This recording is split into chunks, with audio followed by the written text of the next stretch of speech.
Welcome back, gang. Welcome back to another video where I'm gonna talk about things that I've been through, places where I've been, and the people I've seen. And we're gonna talk about this Miami trip, bro.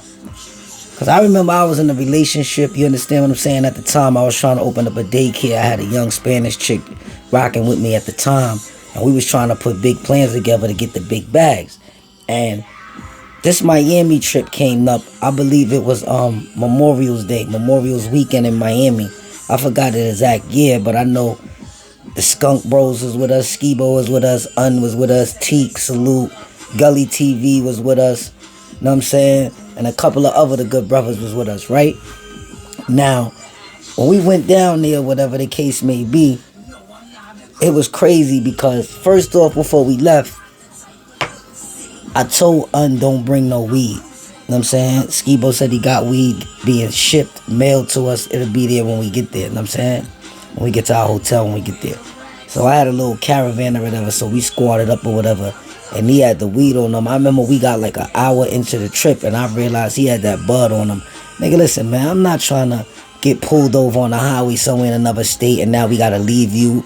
And that's it. We just gonna keep going and leave you because police is taking you because you got weed on you. I'm not doing that to him. So I made the decision of turning the ship around.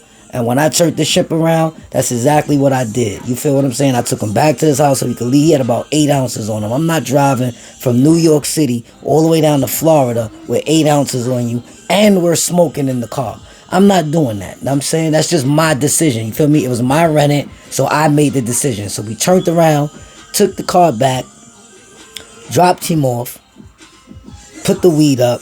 He was mad, started crying. You know what I'm saying? We had Preem with us with the camera. We was recording everything. We had to damn near lift him up and drag him and put him in the car. Even his mother, Aunt Gail, shout out to Miss Gail. You understand what I'm saying? Even his moms want us to take him and put him in the caravan and keep going. You understand what I'm saying? Because I told him in the beginning. I know he probably was mad and salty with me for that. So boom, we on our way going down south. I'm saying we had a good time. We in the car, we vibing, we got the camera. You know what I'm saying? We shooting footage. We flashing money. I got like 12,000 singles just to be fronting. So I'm just fronting with wild money, but just 12,000, really no money, right? So we down there. And then when we get down there, whatever, because Gully TV wasn't with us. I didn't know Gully TV at the time. And then at the time, Skibo had paid his flight or whatever. I remember he ain't even have no bread for the flight. Skibo told me he paid his flight and he came down there, whatever. And then he was trying to like chill with us. I didn't really know who the cat was. He was cool and all that. But at the end of the day, we had ran into some bitches on the beach. And I was already going through my own shit personally with my bitch. So I really wasn't looking for a bitch. I had really only went down there because I was trying to pop off this Key to the City DVD type shit. You feel what I'm saying? And I had my cameraman and we was just trying to shoot some footage with Teak. They had a couple songs together. Teak had his mixtape he was pushing. And we was trying to, you know, I was trying to put my shit together, get my footage. I was running down on niggas. You know what I mean? We ran down on friends, Chings, everybody. Jewels, Jim. You know what I'm saying? We was trying to just get footage to put this DVD together, to put this Keys to the City movement together. You feel what I'm saying? So we down there.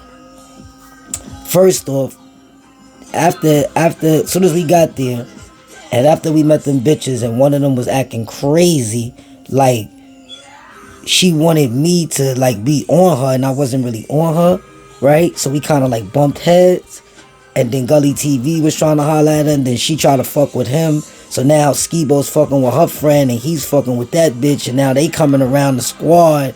And she's trying to get me to look like she's in, even though she ain't in with me. You know, just funny groupie shit. So later on that day, I think we wound up running in the French or whatever. That's when he was running around with Rick Ross around that time. If some of y'all remember that time, then y'all know what I'm talking about. When French was running around Rick Ross. You understand what I'm saying? But anyway, make a long story short. So that night, we ran in the gym. And that's when it was around the time Jim wanted to fight French. You know what I'm saying? So Jim, I think, was at the club already, and French was on his way to the club, and they was waiting for him to come. He was going to beat French up. You feel what I'm saying? Skibo jumped in the middle of that, orchestrated that, and saved French's ass. That's a whole flying fact. You feel what I'm saying? Now, after that, we ran around. We got some more footage. Ran to a couple people, Waka Flocka, a few more people, and then when we had finally left that trip, I'm trying to think, any more drama? Okay, when we left that trip, first of all, me and Unfake had to wrestle in the hotel room. I remember that. Because he was still salty from me from earlier when I ain't let him bring the weed. That's my brother. I love him. So he was salty about that. We kind of tussled about that. And then, boom, when we finally got back home or whatever the case may be. Oh, first of all, before we got home, in the middle of the trip, I wind up deleting footage out the camera and losing mad footage by trying to like fake update the chip. I forgot what I had did, but I had deleted some shit on the chip or whatever. So we had kept recording. I was salty about that. So when we finally got back with the footage we had, we all went to my house, and this dumb nigga Preem gives Gully TV the chip. Y'all know what kind of chip I'm talking about? Oh.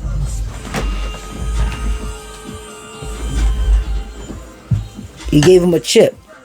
So Gully TV took this chip, about 5 of them we had with dope footage on it that he didn't shoot from the camera, from my camera, right?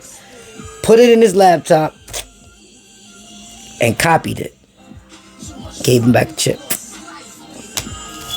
As soon as he did that,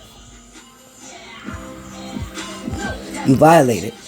You know why you violated? Because that's not your footage. So he took that footage and tried to make his own version of Skibo Debo video when I was doing my own version to Skibo Debo video and all that type of fuck shit. You know what I'm saying? Yeah, Gully TV, that's what you did. I ain't mad at you today, but you know what you did. You know you took them chips and you copied them and you got that footage from the whole trip. You know what I'm saying? I ain't know he was that thirsty on YouTube like that. I ain't know it was like that. I was on YouTube too, but I had organic footage. I ain't have to steal nothing. You know what I'm saying? This nigga was stealing shit. That's a whole fact. You know what I'm saying? But let me tell you something. I was down there really trying to put that work in there just for Keys to the City. And everybody was supporting. Salute the whole gang that supported. Let me tell you something. If you went through any type of funny shit that Gully TV did to y'all, get in my comment section, hit that link button, and send this video if you was down there Memorial Day weekend that year when Waka Flocka was down there. And Jim Jones was down there. And they was doing that 187 song. Salute the Nipsey Hussle. I had bumped into Nipsey Hussle that night too. And he definitely popped a bottle with me.